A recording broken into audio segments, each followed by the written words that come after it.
And zoom, zoom, zoom. And then I've got to start my recording, which is, here we go.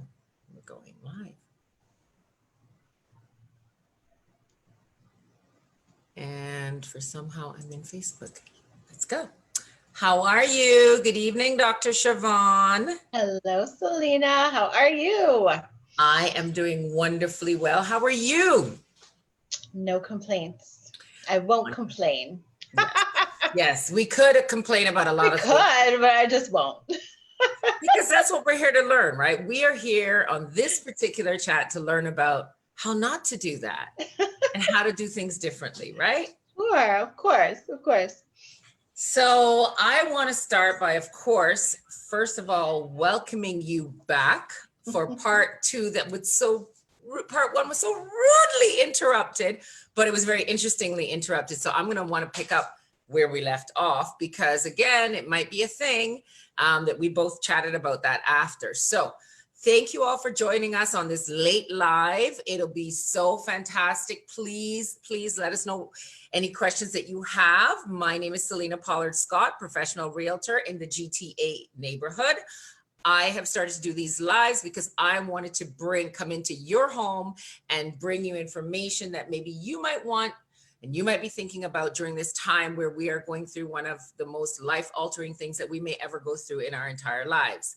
So this evening, I have the distinct pleasure again to have with me Dr. Chavonne Perotte, who is a life marriage coach and who helps women and couples develop the mindset to create happy marriages.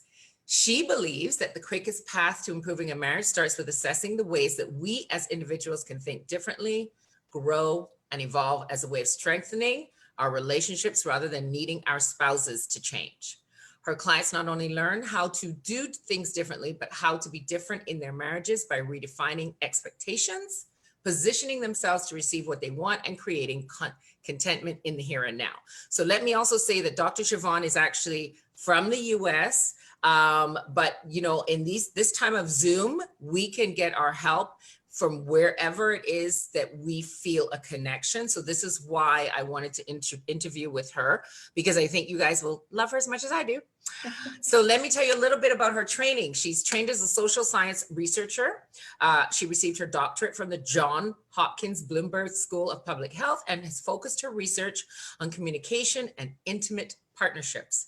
She's the author of Voices in Your Ear, New Conversations to Transform Your Mind and Renew Your Marriage. And she's also the founder of Relatable, a coaching practice that provides virtual and coaching to women and couples seeking a combination of Christian faith guidance and transformational coaching tools. Welcome, Dr. Chavonne. That was like 17 pages of bio I sent you, right? Like, what in the world? Know where to stop. What in the world? Important. Right? Like, if the people got through that, then for sure they'll get through the rest of the conversation. Yeah. And I guess I should have actually said also at the beginning, it's a 30-minute segment. I know I just used 10. You'll be all right. Everybody's going to be all right. We are going to make sure that your questions are answered, and we are going to make sure that we pick up from last time. So last time we were on, which was about, I want to say it was 3 weeks ago, I think, we got interrupted by a fire alarm in my condo building. So just when I had just asked a very thought-provoking. Turned up the heat on the conversation. We turned the heat right on up. Turn it right on up. Okay. So it was interesting. So we chatted a little bit about how we ourselves, whether male or female, can look and turn the mirror on ourselves and do the work on ourselves, and then what we're looking at and how we are responding in our relationship changes, and just by us improving on ourselves. And so we started to talk about, you know, what in cases of divorce. I mean, right now, I've seen a little bit of that happening. I guess COVID and being shut down has kind of brought a lot of people to a place where they're like, I can either do this or not do this, unfortunately.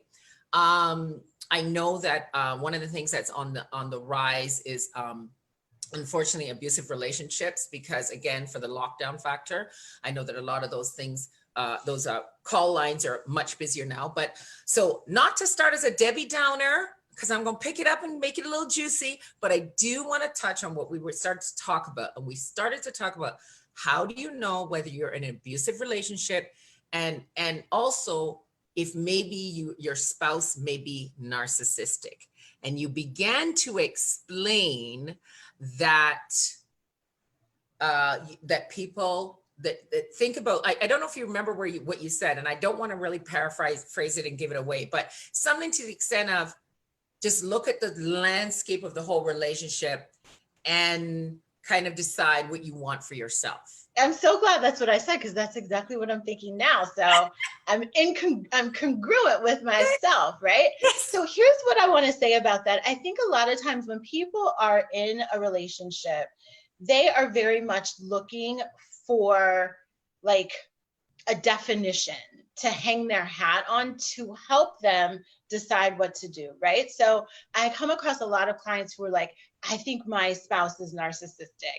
I think, this may be an abusive situation. And the way that I like to approach is, it's like, let's take the label off, right? Because sometimes labels are really heavy laden with a lot of meaning.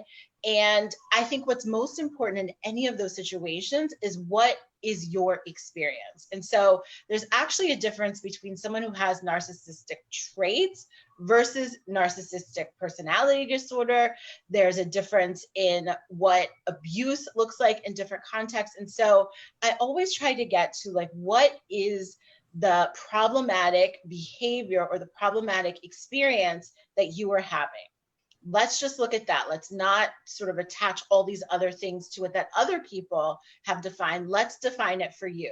And I think the process that I would take someone through is this acceptable to you? Honestly, a lot of times people don't like to be confronted with that particular question, but you have to ask it, is it acceptable to you? Is it something that you ever want to be okay with, right? Because my job as a coach is to help people really sort of stop imposing things on a relationship that aren't the reality. And so let's look at it for what it is. And if this is what it is right now, not to say that it's always going to be, but right now, like, is this something that's acceptable to you? Is it something you want to learn to deal with? And if so, why? As a coach, I never tell people stay or leave. What I do is help you uncover your real reasons, the truth behind why you're staying, the truth behind why you think you want to leave. And then you get to decide, are these the reasons I like, right? A lot of people may stay in what is a toxic or unhealthy relationship because of fear. And so if fear is the main motivating factor for why you're staying, do you like that reason?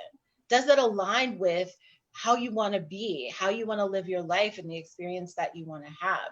So that's what I would say to that. Like, how do you know? I think you know based on what is your specific experience and what you think of it.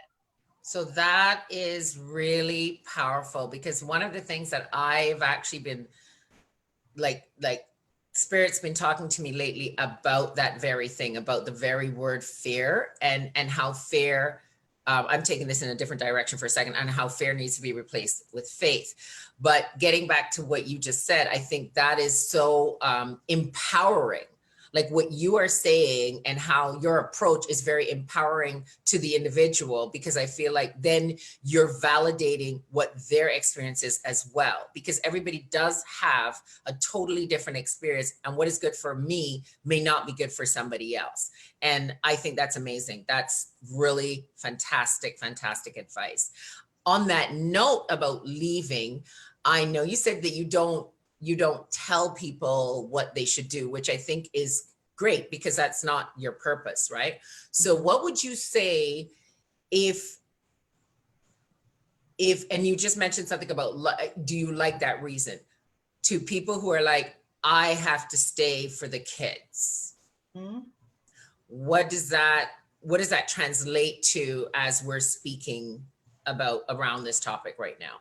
Yeah, I think it still falls back to the, do you like that as your reason, and thinking about what is your priority. So every decision that we make in marriage, in life, in any aspect of our, our being is, based on what is the priority in the moment. Mm-hmm. So for someone who is staying for the kids, right? My role is to help them not judge themselves about that, because sometimes being able to just acknowledge, like, this is my priority for these reasons. Like, I don't love it, but I can own that decision. And when you're able to just own your decision for whatever reason, it's your decision, then some of the blame and some of the guilt and some of the shame you may experience is just unnecessary. Mm-hmm. So like, if you're staying for the kids, then let's honor that for whatever reason it makes sense for you, and know that that's just your priority. And so if you're staying for the kids and that's your priority right now, what are the other things that you can do to minimize the impact of the other aspects of your marriage that may not be operating the way that you would like them to be? And when you say minimize the impact, I like that. So what does that look like? Yeah. So in coaching, right, and this is a little bit of the difference between sort of maybe coaching and what other people might have experienced through counseling or therapy. But in the way that I operate my coaching practice, it is really built on a foundation of personal responsibility, meaning that, yes, someone else, right, your spouse, your partner, may be doing certain things and saying certain things and just being and operating in a particular way. That's their choice, right? And a lot of times we spend so much energy trying to convince, trying to get them to be a different way.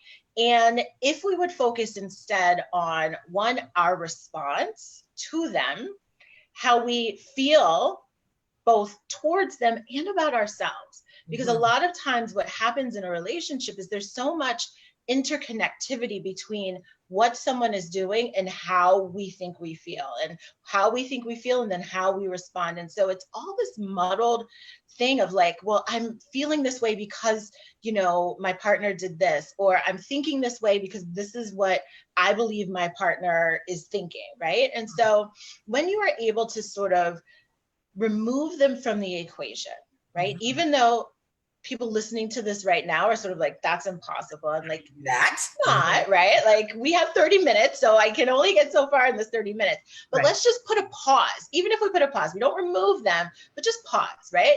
Like, we're not going to debate that they're doing what they're doing. We're not going to debate that you don't like it, but we're going to look at how are you potentially contributing to more heartache or anger or aggravation for yourself just by the way you're responding and the way you're thinking about it. So if we can just leave them over here, like, let them be, and you focus on how much do you engage with that, whatever that is that they're doing? What boundary can you put up for yourself to protect yourself emotionally? What are the things you need to do to sort of make sure that you are literally putting up a block in some ways to whatever emotional strain or stress that you are experiencing as a result of, the interactions that you guys are having? Right. And that minimizes, kind of, for want of a better word, the bloodshed. Like that kind of. Gosh, this is such a morbid conversation. What is going on, Selena? I think people are learning. I see people saying, love this. Like, I think people are really, this is like, we got to get real about this. What our responsibility is to ourselves in relationship. And it could be relationship in partners, it could be relationship with children, it could be relationship with family members, relationship with friends. I mean, it all kind of, like, you can take this and you can kind of paint all of those relationships and use that process in all of those relationships, right? So 1,000%, yeah. Like, I think it's invaluable advice. And so along those lines, so what would be your advice? So couple, love, caring, wonderful, get along really well, whatever, and they're in a disagreement about something, and they're on complete opposing sides about something. How do you counsel that? What do you say in that circumstance? And I think it honestly depends on what it is, right? I think that so some decisions. Let me think about something. Hold on. Okay, give me a juicy example. Juicy example. Well, let me see. If they were on opposing sides about, oh gosh, give me an example. I can't think of anything. Give me an example about Going back to school. Yes, a very real one. So, as we know, with what is happening in the world right now, there is the pandemic and whatnot.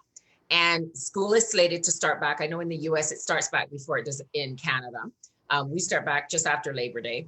And so if the two parents disagree on whether they want to send the children back to school. Yeah, perfect. Okay.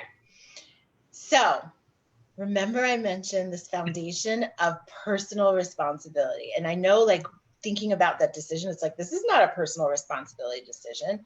Maybe it is. So I think the first thing that often people miss is truly understanding why someone thinks and is coming to the conclusion or the decision that they are coming to, right? So let's just say one parent is like, yes, send the child to school. The other one is no. A lot of times, especially with something like this, where we are very emotionally charged about it, your children, right? Your ability to actually hear and understand someone else's perspective is already a little bit diminished because you are so convicted about your own position. And so it's very important that as you have this conversation, that both of you be willing to lay down like your thoughts to really understand what the other person is thinking that's driving their decision.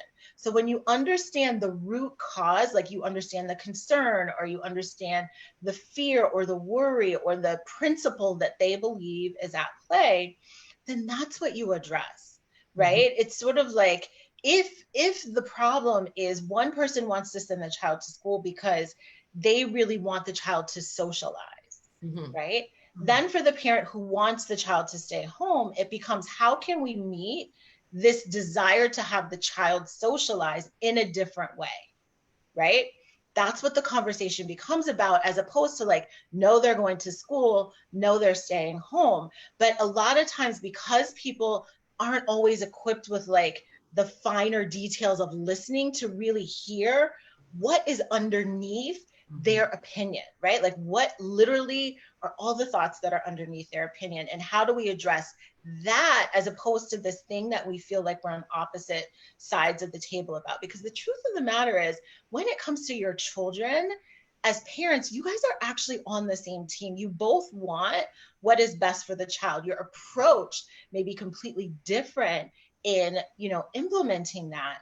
But if you can just come with the assumption, we both want what's best for this child, and understand the rationale and the reason behind it, then you're good. The last thing I'll say, if it really is an impasse, right, is if you are the one that wants it one way or the other, right, be willing to take full responsibility for managing that, right? So let's say I want my children to stay home and my husband really wants them to go to school. If I'm the one, if he's like, listen, I can't be home from work, right? I can't do X, Y, and Z. We have to send them somewhere. I could decide, right? Again, it comes back to priorities, that this is such a priority for me that I'm going to only work remotely, or I'm going to like find another job, or I'm going to quit my job, right, for now, to be home with them. And so I think in a partnership, what makes decision making hard sometimes is that my decision impacts my partner, my partner's decision impacts me. And so the ways that I can take full responsibility where they are impacted as least as possible, then I can just take responsibility for owning that decision and taking it and running with it. Right. Yeah, I that's excellent, exceptional advice. I like the idea of like that was almost like a two-parter, right? Yeah. So the first part was, what are the underlying reasons? And the second part was, okay, if you're the one who really wants this, then you're going to have to step up and make this more make it palatable for everybody. So McNeil is saying, walk a mile in my shoes for better understanding, and preach, Doc. So you've got some thumbs up going on out there. Thanks, McNeil. And what I wanted to talk about, I guess, lastly, because it's, this could go on. You had mentioned just now, you said, what are the underlying reasons? So what is your advice? I find that oftentimes if people are not introspective, they don't know what the underlying reasons are. So how do you encourage somebody to figure that out? How do you, do you know what I mean? I think it really, when you said tools, that's what you were talking about, right? Exactly. You've got to dig down and go, okay, why don't I want my child to go to school? And you got to go there, as opposed to, I just want my child to go to school because. Yes. And many people are not willing to, one, introspect with themselves, right? And communicate that. So it really is the way you do it, the way you get practiced at it and build that muscle, is asking yourself why. There's actually an exercise, it's like 7 layers deep, where you ask yourself why 7 times, right? So why don't I want my child to go to school? Well, because I want them home with me. Okay, why is that important to you? Because I'm worried about their safety, and they could get sick. Okay, and when you think about their safety, why is that so important to you? Why, and literally asking yourself why, until you get to the deep core of it, right? It's not something I created myself. It's just something I've studied a lot, obviously, on this topic. Right. And so that is what I would offer for someone who doesn't even have the self-awareness of why they are making their decisions, right? The challenge, though, is sometimes people don't want to go there with themselves, right? This is a real conversation. And I have a lot of clients where, maybe one of them is very sort of brief in their communication, is how I'll phrase it, right? They would say they don't talk, but I'm they're brief in their communication, right? Yeah. And so when you have someone who is not really giving you a lot, right, it becomes an opportunity for you to think about well, how can I make this a more comfortable conversation for us? And do we actually need some help with this? I literally can't tell you how many times I will meet with both, a male and a female in a couple, and the wife is he talked to you. He never talks to me. He never says anything. I don't know what you did. I don't know how you did it, but I've never heard these things from him before, ever, right? And so it is a skill that is my job to have, of course, but it's also something I teach other people, right? As a coach, my job is not to have you dependent on me to have every conversation, but I'm going to lift the veil up and I'm going to tell you, this is exactly what I did. This is exactly what you're not doing, or what you are doing, that's creating this barrier that makes communication more difficult than maybe it needs to be. Amazing. I love the 7 layer, the 7 whys. That's my big takeaway from this conversation. For sure.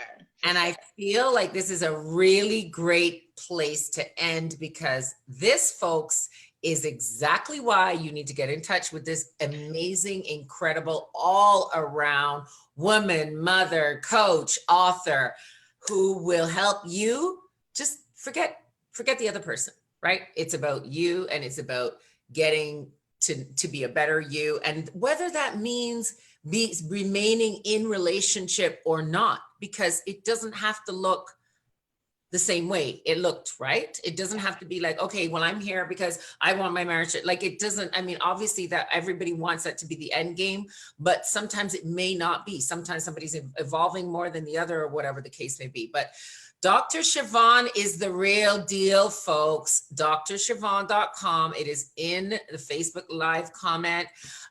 We are going to throw this up on all of our channels after. You have been amazing. I could do this for another hour easily. I know. And we are very honored to have you. We know that you have a very, very busy practice, particularly nowadays. And I know that, it is your passion to help people too, which makes it not feel like work, as it's my passion to help people with their real estate goals. So I don't think we have any more questions, but definitely, guys, reach out to Dr. Chavonne. Her website is up. I am going to also put her email in the comments, and I'm just so grateful to you. Yeah, thank you for having me. It's I been am a so pleasure. grateful for you to coming back on, and I don't know who's going to be on my next live, but hard act to follow.